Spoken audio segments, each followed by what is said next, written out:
All right, ladies and gentlemen, welcome to yet another episode of the Ashish David Show. Today, I have a friend of mine because I know him from school, so he's like kind of like my schoolmate. So, Emmanuel, tell us, how would you describe yourself to someone who absolutely knows absolutely nothing about you? And I'm someone who's all over the place.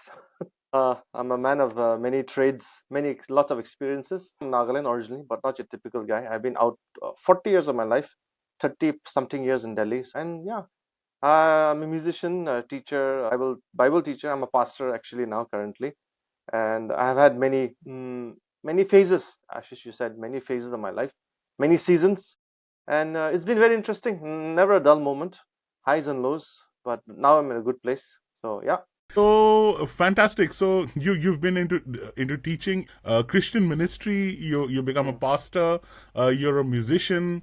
So let's start from the very beginning. Like tell us how was your childhood, from whatever you remember, where you were growing up. How Oh. were the younger years of your life when you were a toddler? So I was born in Nagaland in Mongkokchung in my grandpa's house, and I remember quite vividly a bunch of things that happened.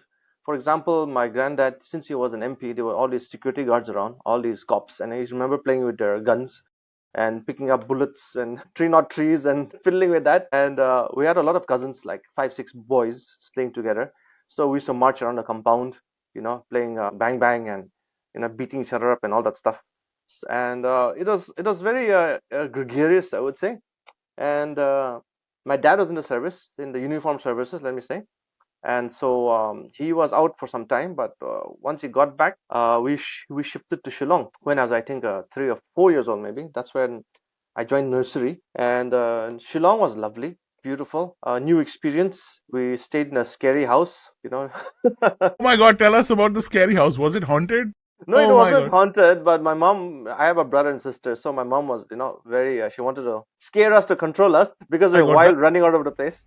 That is the story of every mother in India. पे सो जाओ वरना वो भूत आके तुमको खा जाए. Yeah, yeah, That was that exactly. was a And the story that house I was think in the all. classic man, Yeah, and our house was and in the near the forest, in the edge of the forest, so for those obviously who you know. guys fell for the story. You guys fell for her. And there was a old lady next door, the landlady's, then landlord's mother, very old, and she had a broken leg or something at that time. So she used that to scare us, saying the old lady is coming for you and all that stuff. So okay, poor old lady. But it was fun. There was mulberries and gooseberries or whatever. We used to go hunting for berries in the forest, go for long walks. It was very nice. Then we shifted to Jorhat, which is in Assam. Tea gardens, and my dad was a bit more involved those days, so we used to go to all the factories. I remember going to the tea garden factories, tea factories, you know, and a Wow. lot of places, visiting tea gardens. And I was in that time I was in Carmel school, Irish nuns and all those nuns. So yeah, it was good. Then soon I shifted to Bihar, Patna. I remember Don Bosco. It was quite a shock to the system. It was tough, man. It was hot. It was dusty. It was noisy. Coming from all those quiet places, right? And of course, Right. so many Biharis. So nothing wrong with them, but we were one of the only Northeasterners in that place. So wherever we went, okay, like I mean, wherever we went, we were stared down at. People just come and stand around the car and stare at us. So that was weird, but it was nice. My dad was in this duty, so we used to travel. We traveled the whole of Bihar, following him for his tours.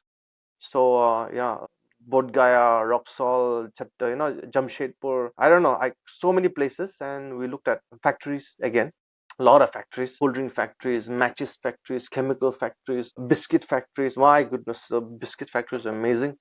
I can still smell it, so beautiful. And yeah, we did a lot of sightseeing. Saw a lot of places. First time in my life, went to a Japanese restaurant. They had like little bowl of like rice, those bento boxes, and they had like a leaf and a flower and one nut or something. We were so starved after that. Like the bowl, Like really, small bowl, really fancy, good-looking food, but it's not doing anything for the appetite. nothing, and I was so small and I was still starved. But yeah, it was good. I loved the food. So many places we went to, so it was good experience. Bihar, yeah, in that sense, it was very nice, but of course, it was quite hard being the only Northeasterner there, and the level of studies was very high also. Besides, the classes are huge. I remember 70, 80 kids, and I got ignored, so I remember that's the downfall of my education, to be honest. It's 3 or 4 girls in the whole class, rest all boys. That is the average size of the school. Then 89, I think 88, 89, my brother was sent first, then I was sent to hostel to Shillong. So Assam Rifle Public School is a military school. Again, shock to the system. Suddenly I was surrounded by northeastern boys, and they all laughed at me because I spoke with a Bihari accent. And very good in a way, because a lot of sports, man. I remember we used to jog every morning, basketball, football, hockey. They had horse riding, they had boxing. Very Wow. tough. Yeah, very tough school. And food was terrible. Food was terrible. I remember eating toothpaste and biscuits with worms in it because I was starved. But anyway, it toughened us up, and it's very good in many ways. Then 90, we came to Delhi. So we moved around. First, I was in Madras International for a year, and Mother's again, International. I got shocked there, man, because I was in all boys military school, right? Tough, tough as Right, nails. right, right, right, right. Wake up 5 in the morning or 6, I don't remember, and run around, get beaten every day because of not doing homework or something like that. And then I come in, all these skinny little soft kids, you know, is not Punjabis only, but Marwaris and all varieties, Right, all right, right. varieties. And I remember one time I got, I think I got 6 out of 10, okay, in some whatever subject, and I was so happy, like wow, 6 out of 10. Then this kid started crying next to me, and oh, poor kid must have gotten 4. Then this guy goes to the teacher and cries. "Now, what happened? I got only 9.5." Man. I was so shocked. But yeah, studies were good, very challenging, but it took me time to catch up. And then I soon shifted to Columbus, where we met, class 4 or 5, I think, onwards. And Yes, Columbus was good. Enjoyed. I was in the school choir. We were in the choir together. We were in the band. yes, Yeah, yes. we played a lot of basketball. Yeah, tough as nails. Yeah, good brothers. You traveled quite a bit. And so your dad was in IAS or army or like what? IRS, Indian Revenue Service. So if you know Naga history, we have been so-called fighting for freedom for the past 80 years, and it's been a very difficult time for our people.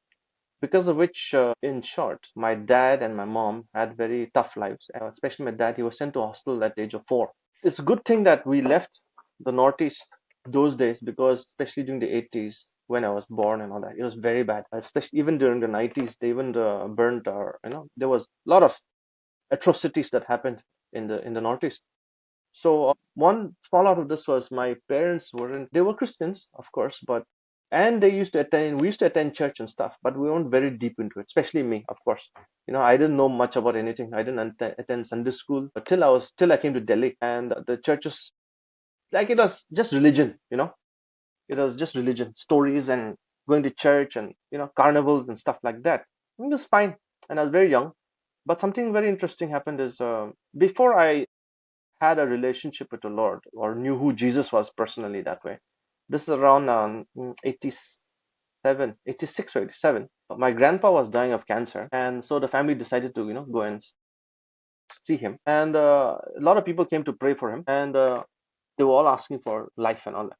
But one man, supposedly, he came and said that make your peace. The Lord is calling you. Time is up. Very direct. So okay. So on his way out, we happened to meet with him. And this is before I even knew Jesus. I was probably 6 or 7 years old. He prayed for the family, and then he pointed to me. That's what I was told. And then he said, "This boy is holding a white pistol." And we're like, "Okay, what does that mean?" So he said, "White means he's a warrior for the Lord, in short. White and a pistol. A pistol means it's a instrument of violence. It's warfare. Yeah, Plus, pistol usually means it's like an officer's weapon, not like a right, rifle. So I was right. like, okay, whatever. Didn't think much about it. Then personally, only when I came to Delhi in 90, I made a personal commitment to follow the Lord Jesus. Right. I heard the gospel very clearly, and in my basic sense, I said, okay, I'll commit to myself. And for the next many years of my life, yeah, I joined Sunday school. I was in the youth group. I was in the church band, all that. But it was a very slow social growth, I would say. Very, milk, a lot of milk, which is good, very important. And one interesting thing that happened was 91, my dad was diagnosed with cancer. and he was diagnosed with leukemia. So he was given 3 months, and of course, it was a very difficult time for us to comprehend what was happening, because we thought that now that we're in Delhi, we'll be stable, and he's a senior officer, and life will be cool, no more violence, all that stuff. But then we go through about I think 2 years. We went to all the hospitals, AIMS, Apollo Hospital, Bombay, and even to US, Sloan Kettering, if you heard about it, one of the Yeah, best yeah. cancer institutes. Yeah. So thank God he was under what's the word? Medical insurance by the government. Everything was taken care of. But it was a time of terrible turmoil. That definitely set me to think a lot about life. And 93, he passed away. And after that, definitely, I mean, I was not angry with God, thankfully, but just God was just, he was there. He was a gracious, helpful, compassionate, always there to help out. And how did he help out? Like, so my mom, after my dad passed, my mom, of course, needed to work to survive, to take care of us.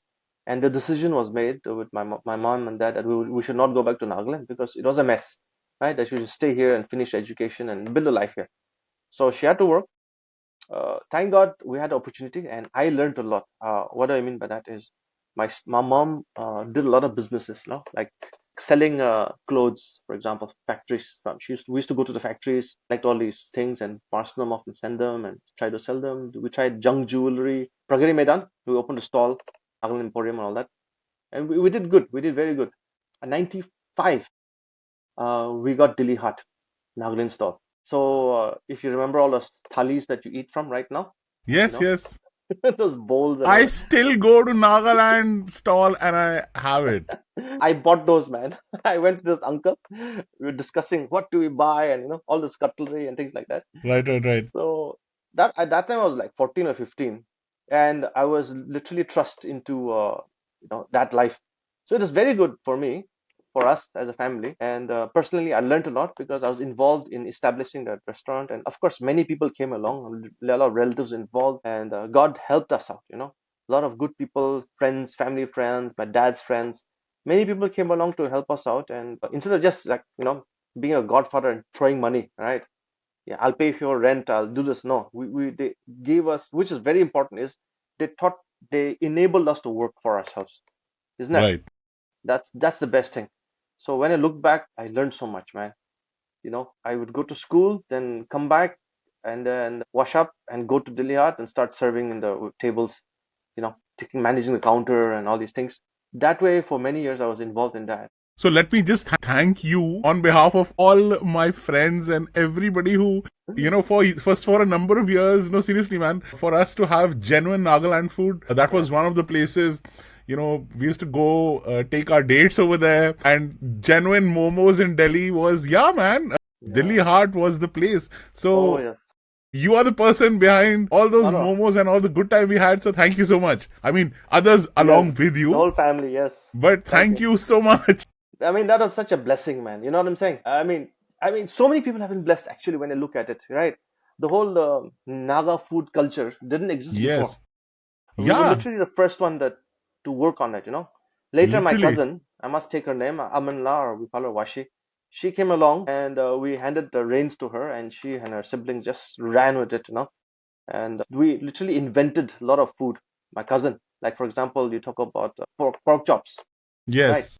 It's actually not a typical Naga, it's not a big thing, but it's part of now the new modern Naga menu. So even restaurants that start with pork chops, right?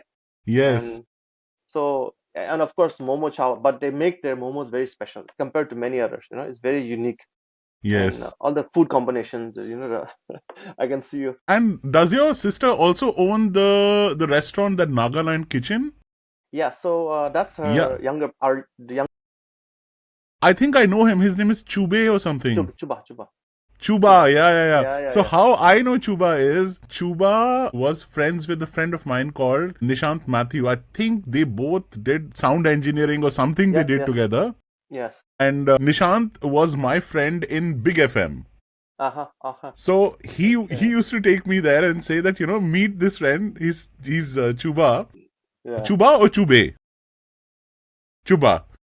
Right. So that's how I met Chuba, and I was always in touch with him. And then I learned later on that he had opened Nagaland Kitchen, right? Yes, Dr. Jung, Green Park Yes. Extension. Yes, Yes, so guys, if you are one of those people like me who love dishes like akhuni pork and yeah, that bamboo shoot, soya, Raja yeah, Mircha. Yeah, oh, bamboo yeah, shoot, raja mircha. Oh my god! So our yes. friend is kind of like indirectly responsible for a lot of amazing food that is happening nowadays. Of course, there is Humayunpur, where the entire thing is there. But the beginning, the numero uno, the first taste of that food that was given to our capital of the country was thanks to my friend here, man. Thank you so much for that. So instead of taking us back home, putting us in some hostel somewhere, Yeah. we were really thrown into the deep waters, and we learned a lot. So even in school, for example, we joined the school choir, school band, right? And so because of that, we learned so much. Event planning, event management, people management, time management. We used to have band practices constantly in our house. So dealing with people is a very important skill. Even in church now, I was in the Sunday school, and then I became Sunday school leader, teacher. Then I was in the youth. Then I became a youth leader. Then I was in the church band and choir. So we had subconsciously we learned so much. We didn't pay for Yes. any course, but we learned people management, time management, money management, how to Yes. express yourself, public Yes. speaking. So that way, yes, definitely, n- nothing compensates for good school, good church, good community. So, like I said, I was very involved, very busy. I kept myself extremely busy, and I realized that it was also escapism. Later in life, it was kind of escapism because I had actually never mourned for my dad. I had not grieved. I did not know how to grieve because the instant after he passed away, we were thrown into the deep end, and that was therapy for me. But that was not the solution. And when I reached I missed my dad a lot. How, for example, when I was in class 11 and 12, during subject selection, during university preps. Okay, another blessing was my mom got a job later with my dad's department, right? So, Lovely. yeah, on compassion ground. It was wonderful. It's amazing. That's how God takes care and the people around took care. But because of her nature of work, she was put into the customs and she was on airport duty, which is 12-hour shifts. And so basically she's out for 14, 15 hours a day for years of her life. At least 10 years we didn't meet her much. She was either on duty or asleep at home, and we were doing our own thing. So because of which also I don't blame her. Because of that, we were able to sustain ourselves and take care of things also. Lack of guidance when it came to a lot of things. So when it came to college and school, and I was definitely lost. And I looked at my friends, my classmates, my peers, my seniors, I saw that their parents were everywhere. Parent teacher meetings, sports events, coaching them, college admissions, especially during graduation time. My friends were coming up and saying, I'm going to US, I'm going to Yale, I'm going to this, I was like, oh, what is all that? I had no idea. I'm going to IIT. Like, what is that? After that, I started thinking about it, and I really felt that absence of guidance in my life. Even if I had school teachers or church friends, they weren't in that level of involvement in my life. So definitely, I had a crisis, and by the grace of God, I got into Stevens. I did philosophy. It made me think a lot, but it didn't lead me to any conclusion. In college, I joined the music society, the art society, and I had fun. Long story short, just as I was about to graduate, again, my family, my friends, everybody was saying, what are you doing with your life? Time to prepare for the future. Are you going to do civil service exams? Are you going to do music? Are you going to go for art? I was a good artist also. Are you going to go start a business? All that pressure came. Family, friends, relatives, teachers, right? What are you doing with your life? Go for law, go for this, go for that. And I was completely lost. Let's look at people in my life who are successful, who got money, who's got power, who's got wealth, who's doing well in life, so on and so forth. And I looked at people around me. So I got, a lot of people, and I started examining their lives, and I saw that there's something wrong with the world. These so many people around us have got everything we want, money, power, fortune, beautiful wives, wonderful children, big cars, big land, blah blah. But so many of them were messed up, had health issues, corruption issues, adultery, just depression, alcoholism. And that particular year, during those particular 6 to 8 months that I was meditating about this, like consciously, a lot of people died around me. Uh, 2 or 3 cousins died of drug overdose. A couple of cousins died of liver failure. A couple of guys died of car accidents. So Adil was my brother's batchmate. We were in the school band together, and a brilliant drummer, wonderful man. a very close friend, and he was working in Florida those days, that particular year, and he had gone to the airport to pick up some student, and he died in a car crash, just like that. And he was engaged. He was about to get married and all that, and it was heartbreaking, man. Another friend of mine, our junior in college, he also wonderful family, parents, and top government jobs. Long story short, he went to drop his girlfriend in the road, auto rickshaw. Government ambassador came and bashed into him. You know, yes, slaughtered him over there on the road. A young man, full of promise, full of hope, gone. Another cousin driving behind a army truck, I think it was, and it was carrying these corrugated tin sheets, and just one of them came flying and chopped his head. It was brutal, man, brutal. A lot of traumatic deaths suddenly around me. A lot of terrible news. So I went into deep depression. It lasted about 3 or 4 months, I think. I bunked classes, I bunked all my activities, stopped church also. So it wasn't religion. I was very religious, I would say. Yeah. I was very religious in that way also, very active with work and studies and sports and music and all these things. And I found no meaning in life. So there I was. This is around 2002, I think, one or two. And I was because why am I telling you this? Because I'm also I was recently a teacher. I worked as a teacher for 12 years, and post this, I worked in university as a counselor. Post my recovery, yeah, that's the good news. Yeah, post my recovery, that's God's call on my life, and working with a lot of things. And I see that depression, hopelessness, lostness is a very big thing now, especially post COVID. Three of my students committed suicide around this time. Terrible, and we don't know how many actually have cut themselves and all kinds of terrible situations. And this post COVID, a lot of young people have suffered, especially the preteens, everybody, including preteens also, because this is the stage when their brains are developing, their social skills are developing, and they've been locked up for 2 years, especially with dangerous devices, internet and TikTok or whatever nonsense. So that has poisoned a lot of minds on top of that. And it's been a terrible season for a lot of young people. I am part of that is I'm working as much as possible to help as many young people as I can and families as well. So yeah, so I went through that. So that's why I would say that I can comprehend the suffering they're going through. Losing my dad and losing my mom in that way, being in an alien culture, being lost and confused, and also jealous because many people had gone ahead of me in life and I was nowhere. So that also, of course, depresses you, right? So I was in a very bad state, near contemplating suicide and all these things. I said, Lord, you know, I find no meaning, no purpose in life. So I know suicide is murder. Suicide is evil. I know sin. So I said, Yeah. please kill me. If you don't kill me, I'm giving you a few more days. I'm going to do something. A friend of mine who I've lost contact for a couple of years, he writes an inland letter card. Okay, three, Yeah, like, those inland, those 1 rupee inland letter cards yeah, that used to be there in the exactly. 90s. He was in Bangalore, and he wrote me a letter in August, and he reached me around December or Jan, I think it was.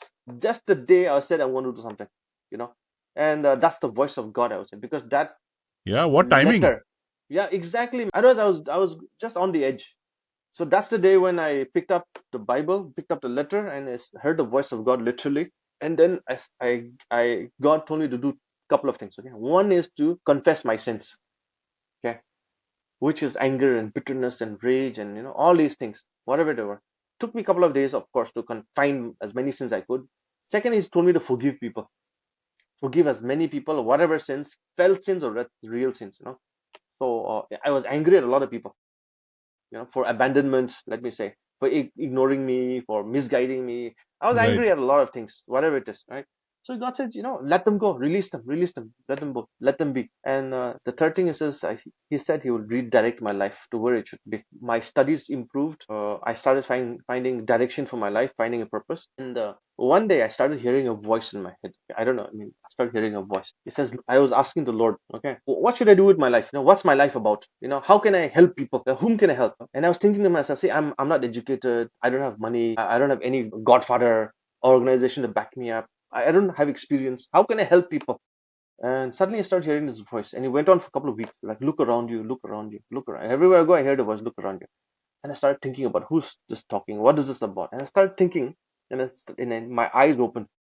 The point was, I started looking around college, my batchmates, my friends, and I realized the same thing. The same mess I'm going through, everyone's going through that mess, you know. Yeah, a lot of depression, the things that confusion. you mentioned, like, when you were saying that there was no one to guide you Mm, about, what's happening around, what to do after school, how to like kind of navigate your way through yeah. that stage where you're in 10th, you don't know science, arts, Mm, what should you choose, yes. what to do next, how do you know what you're good at? Because one Yes. minute you think you're good at this, then you think, so you need someone to guide you. And even for me, like, both my parents were middle class people who were working Mm, their ass off. mm, There were three children, me and two elder sisters, mm, and my dad was in the Indian Army, mom was in the finance ministry, and they were mm. just Busy. really just they would go in the morning. I remember my mom used Mm, to quickly just cook for the afternoon for three children, mm, and then she used to run. yeah. Then my elder sister used to take care of me and my other sister, and Mm, then my mom used to come in the evening. mm, So a lot of things that you yeah. mentioned are things that even I resonate with, and I'm Mm, sure so many people resonate with. mm, yeah. And there is nobody to understand, and those are the times when you feel depressed and feel Mm. alone, and there is nobody to go to. Yeah, exactly, man. And you really need help that time in your life, right? And this nuclear age, this urban age, there are no grandparents, no uncles, no aunties, no cousins, Maybe in a Yes. village there was something like that, whereas you can go together and cut wood or something. Here is nobody, you're left to your own devices. And it's getting worse now because we literally have devices that you know pull people away, mess people up. So what is worse is not one bad thing is yes, not having guidance, that's bad. But what is worse is having wrong guidance, you know. Right. And that's what's happening in this new generation, man. This past 20 years at least. There's a lot of terrible voices out there in the world speaking filth, literally. Talk The about so-called TikTok. internet Yes, influencers and all, they don't influence you jack shit. They're just putting out they're some making money. content, and people are like, yeah, they are making their money, and they don't care for you. They care for the views. I heard that voice that day, and then I realized what the Lord is literally speaking to me and said, you know, look at your friends, you're on the same stage. So what do we do? I gathered together a bunch of us, bunch of us, and what we just met together every Friday, I think it was, in college, and we read the Bible, we shared stories of how things are going, encouraging each other. We sang songs, we prayed for each other, and this group of I think 5, 10 kids, it started growing to like 40, 50. And people in college would bring other friends from their other campuses, and they would invite us to their campuses. And slowly, some adults, some bhaiyas and didis also came along, started helping us out. And long story short, within a year, I think we were in 12 campuses or more. We're receiving more invitations to start more meetings like this. So that's set a course for me because it just was so organic, so natural, and people were so desperate. Saying, why don't you come and just pray? Let's just read the Bible together. Let's just hold each other's hand as we're going through the season of our lives. So that's how my first independent project, with a lot of friends that came along. I wouldn't talk too much about that, but that kind of work went on for about 7 years, and we planted two churches out of that. We did cafe ministry. We did opened a cafe. We did international exchange student program. So it was nice. A lot of people came from all over, and I had a very good. I joined an organization during that time, and I was part of that. I also went to theological education, but I also broke my back. So for 2 years, How? oh man, you wouldn't believe it. I had surgery twice during those 7 years, more than twice. I think I had 3 times. So yes, I was hunting for the Lord, and I was trying my best to serve the Lord and be of use, but I was still messed up in many ways. Still didn't know my limits, didn't know my limits, and I didn't have a very strong prayer life also, I would say. I was like, I thank you, Lord, and I love you, Lord, and now what can I do for you, Lord? You know what I'm saying? It wasn't like, thank you, Lord, let's be with, I want to sit with you. I was like, let me do something for you. You see what I'm saying? See, Jesus died for us. The Lord sent his son so that we could be together, not for us to slave for him. So something happened in me because I was a workaholic, from the age of Right, right. 13, 14, I was a workaholic. The way I perceive myself, and I got satisfaction was by working. So even when I started this level of relationship with the Lord, I said I want to work. So I went out and I kept slaving myself, and I was very insecure. I was still very insecure. So I subjugated myself to a lot of people and things. So yeah, when I went to Bible college in Bangalore, I said, yeah, some family, friends all said that you need some more education. And it was a miracle, I would say. Why? Because my dad's dead. My mom is a widow. We are not rich people. The Bible college, the fees were like 2 or 3 lakhs. I had no money like that. In fact, I got the NIFT, by the way, and I couldn't afford NIFT also. So anyway, that's a long story. But that particular year, okay, just a month before I was supposed to submit my fees, and we were deciding how do we pay for these fees. It's so expensive. This is like 10 years after my dad died, right? How do we pay for these fees? Because it's not only college fees, it's the whole living and transport and everything. My dad's office called up, and they said, to my mom, your husband was involved in some case. He used to catch smugglers, okay? So gold biscuits, think about it. Huh? He used to do all that, the whole excise customs. So his reward money has come. So here's his reward money. That what's paid for my education, man. Right on time. Wow. I think 2-3 lakhs or something. I can't remember right now, but that was more than enough to pay for my education, at least for that one year. They didn't know how to pray, they didn't know how to hear the Lord. I was just working, slaving for the Lord, and very weird, man. I had a bad back, okay, because of a lot of inactivities and things like that, tendon and ligament and muscle stuff. So there was one student over there. He was in his 40s. He was a reverend pastor, something, something. And one day I was like stretching and my back. I said, okay, come to my room. I'll take care of it. I said, all right. Here's an older man who says he'll take care of my health. So I went to his house and then he said, lie down on the floor. I said, okay, fine. I thought maybe a massage or something. Then he takes a glass paperweight and then he puts it on my back. He made me lie down flat against the ceiling, right? Puts it on my back. Then he said, put it where the pain is. I said, okay. Then he jumped on my stomach, man. This 60 kg, 65 kg man jumped on my stomach and broke my back.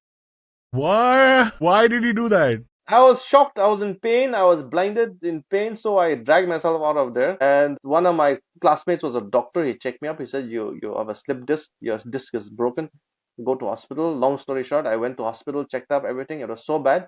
I had to fly all the way to Delhi to get surgery. Family refused surgery for 6 months. I was in traction. 24 hours blinding pain. I did not sleep for 6 months. I was in painkillers. I was a drug addict, man. By the time I decided to go for surgery. I said I couldn't take it anymore. Next year, Jan, I took surgery. When I came, and then it took me about 3 or 4 months of therapy to relearn how to walk. And then, Wow. yeah, I rejoined my college, I think in June or July of next year.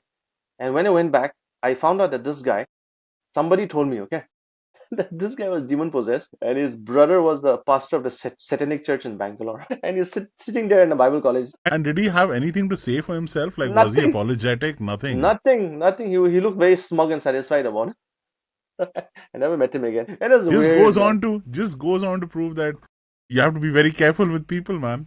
Yeah, You man. just That's what don't I'm know saying. anybody's actual intention is, Yeah. And he was like a reverend pastor and all that stuff, right? And you would normally under normal circumstances you would probably think it's an elder person, Exactly. Give him some he's in respect, a good place. He would, but wow, So that was very my first. surprising. It was, man. More for me, man. I can imagine, and the excruciating pain that. So after therapy and after everything, when you were literally like back on your feet, what happened after that? So I came back and finished my education. Then I came back and continued with my organization, and I served there for till 2010 when I took a sabbatical year. But I'll tell you this is till then my disc slipped. This time two vertebra. This around 2007, 7 or 8, and then I had one more surgery for my spine because the damage was already done. Right. So it just I was a broken man. Even after I was doing all these things, I was depressed. I was disillusioned. I had lost my way. So I started good, but I'm warning everyone, okay, with through my life story. There's only one way to the Lord, and that's through Jesus. And you can't go through men or through work or through religious activities or you know. I did all that, man, and I entrusted myself to hard labor and to good works, through theological education, and entrusted myself to a whole bunch of men and women also, like mentors and this and that. Of course, nobody is perfect. I learned that. And I need to, first of all, listen to the voice of the Lord Himself, which I was still struggling to figure out. 2010, I took a sabbatical year. It was a very nice year. I traveled all over many places in India, visiting and people helping. churches, helping me meeting family. I took a time to fast and pray, and that's when God, same thing again and again. God said, confess all your sins, repent, forgive people. It took me more than a month, man. I'm telling you, it took me more than a month because I was full of anger, fusion, lostness again. I got lost again. So it took me quite a while to dump my load, so to speak, give up all my burdens to the Lord and ask Him again, what's the plan? What's the plan? So He said, go back. I put forward three propositions. Number one, do you want me to serve you, or should I go back to business and government service or whatever? Right? God said, yes, you continue to serve me. I said, okay, fine. Then I said, where? Geographically, where? Delhi, Bangalore, Bombay, Nagaland, wherever. God said, go back to Delhi. It just kept coming. Go back to Delhi, go back to Delhi. I said, okay. Then third is what kind of work? So he said, you will do a series of works, all very different from anything that's happened ever before, including starting a hostel, like a discipleship hostel for young men from the Northeast. Because the same thing, right? Lack of guidance and cultural shock and all these things are happening. And he said, there will be what you'll do will be a series of different projects over the many years. It'll not be the classic, missionary, pastor, whatever. I Right, said, okay, right. interesting. So I came back to Delhi, and this is around April, May. I'm sitting here in Delhi wondering what to do. And I say, I have no money, I have no savings, I have nothing. What do I do? How do I start a rent a house? And one friend, a senior from college who had graduated, he called me up and said, what are you doing? I said, God sent me back to start this thing. He said, okay, send me a bank account. I said, what for? I want to help out. So he sends me 55,000 rupees, just like Wow. that. And that was the beginning. So I didn't ask anyone for money, but over the next 3 months, I think, or 6 months, I started getting lakhs of rupees, including once again, my dad's office calls up my mom. You know what happened? It's like, what? You reward money. It's like, okay, with that reward money, we could rent the space, buy furniture, fill that place up. So I did that for about 8 years. And I remember at some point I had actually given you a television for that place as well. Yeah, Do you yeah, remember? yeah, big fat one. Yeah, that big Sony one with a huge woofer on top. Yeah, used it up. Yes, yes, yes. Like you came along, you know, pots and pans, but 120 next 8 years or so. I rented a Yes. series of apartments, and we were counseling, uh, psychological or event, what's the word? Career guidance, cross-cultural training, just security, all that. I also brought a lot of professionals to speak to these young people, opening their eyes out. Yes. So it was a wonderful time. Continuously, I don't know if I should take his name, but one gentleman, one old family friend, he said, I want to help you, but I don't want to throw money at you. I don't want to give you money. So you have free time. So when you work in a school part time, okay. So I said, why not? I got enough free time, so I joined the school, and the school I realized was also what we call as a mission field, because there was need of a law and order, there was need of systems in place, they needed good teachers, they needed the curriculum and equipment. I realized that, yeah, schools also are a very important space.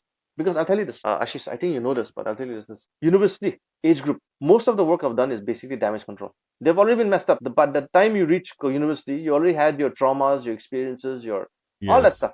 So I'm just trying to fix, which is good also, but they're already kind of set in their ways. Cement is halfway set. But when you work in school, the cement is not yet set. The school age group, there's still a lot of work to be done, and they're still open to the voice, which is the voice of a teacher. So I realized that this is a lot opening an opportunity for me, through this friend, yeah, Mr. Yadin. Okay, Mr. Yadin. So he's an amazing musician and wonderful man of God in many ways. So anyway, together I partnered with him in many ways, and we got employment for a lot of teachers, and a lot of schools, musicians mainly, music teachers, and we were able to bring music, the beauty of music and the art and systems in a lot of schools all over Delhi NCR. And we've tried our best. So I did that for about 12 years. And we taught the kids event management, not only music, but all the skills, right? You need Right. The technical real skills, skills which are life skills. judged when you go for a job, Yes, when you're yes, dealing with people, when you're trying to start a business, when you're trying to do something new. exactly. Yes. Right. Which is So not that was taught, wonderful. which is not taught anywhere. Yes, you have to learn it after you get out of school, ironically. But we did Yes. a lot of that. So that's I've tried it. Let me just say, at least I tried to do that, to the best of my ability.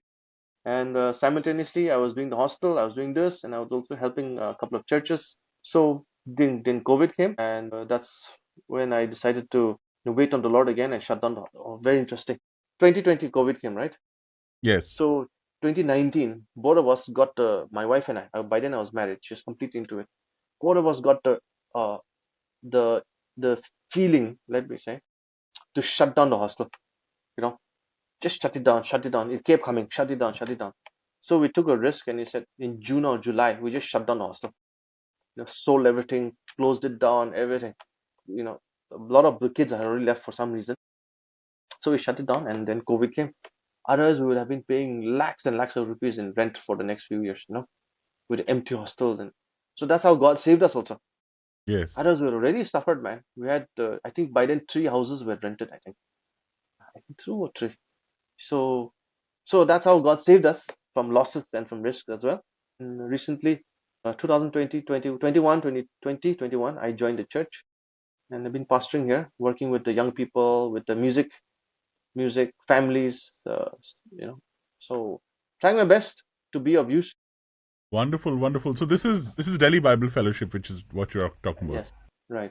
Fantastic. So if you guys are, any one of you is watching this and you're from Delhi or NCR, Delhi Bible Fellowship, the Delhi central, congregation, Central Delhi. yeah, We have Central got Delhi like congregation. So CDC, I, right? If you Google it, you can. It's right opposite to Saint Columbus School.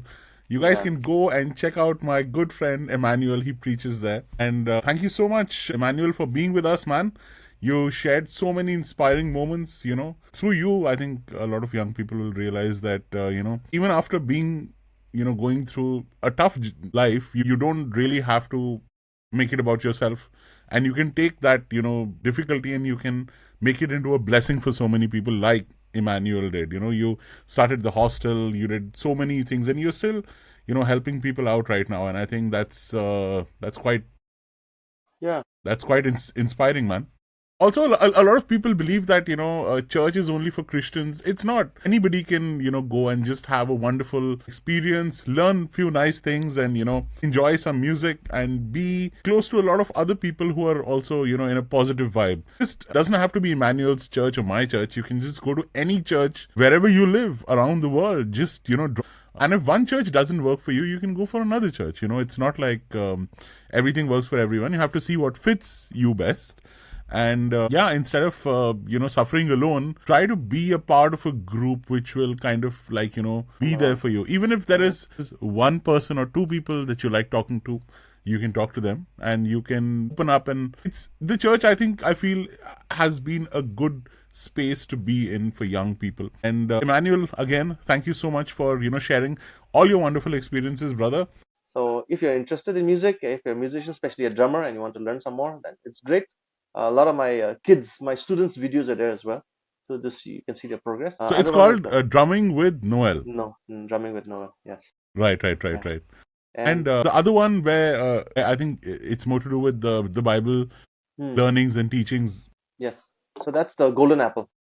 Yeah, Golden Apple. golden apples. So that's yeah, my Bible and life coaching and life experiences, testimonies channel. So Fantastic. So Golden Apples on YouTube and Instagram as well, right? yes.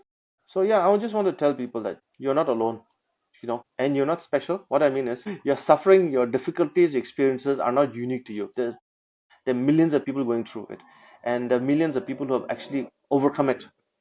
So it really helps to talk to someone to seek the right type of guidance, because there's always someone who has gone ahead of you, and they've come out of it better. So you're not alone, and definitely seek help, especially when you're in a crossroad, be it relationship, be it career, be it choices and decisions or hobbies or whatever it is. You're not alone, and the Lord is real. Okay, He is real. I have hundreds of stories to share, but I just shared about my life today.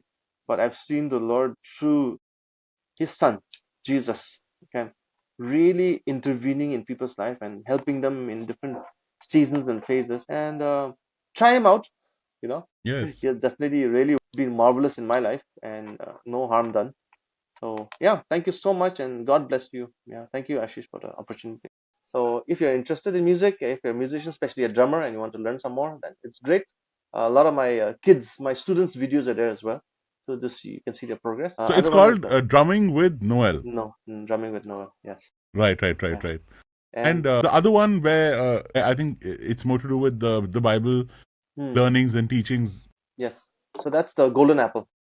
Yeah, Golden Apple. golden apples. So that's yeah, my Bible and life coaching and life experiences, testimonies channel. So Fantastic. So Golden Apples on YouTube and Instagram as well, right? yes, yes. So I'll share the Fantastic. link. I'll put the link below in the description. Hmm, And yes, thank you thank so you. much for being with us. Loved it. You know, there's so many things that I have to thank you for, but I think that I'll do in person. But as far as the show is concerned, Yeah, we'll as far as meet. the show is concerned, we'll draw a close right now. Thank you so Thank much you for very being much. with us, My pleasure. Emmanuel. And Thank you, everyone. guys, everybody, please try to share the show. Also, in case you have friends you would like to, recommend to be on the show, let them know. We are on YouTube, Facebook, Instagram, Apple, Amazon, and all those Spotify and all those other lovely platforms. Till the next episode, this is me, your friend Ashish Ddavidd, signing off. I shall see all you guys in the next episode. Till then, bye bye and bye bye. Emmanuel, love you, brother. Thank Take you. care. See God you. bless you. Thank you.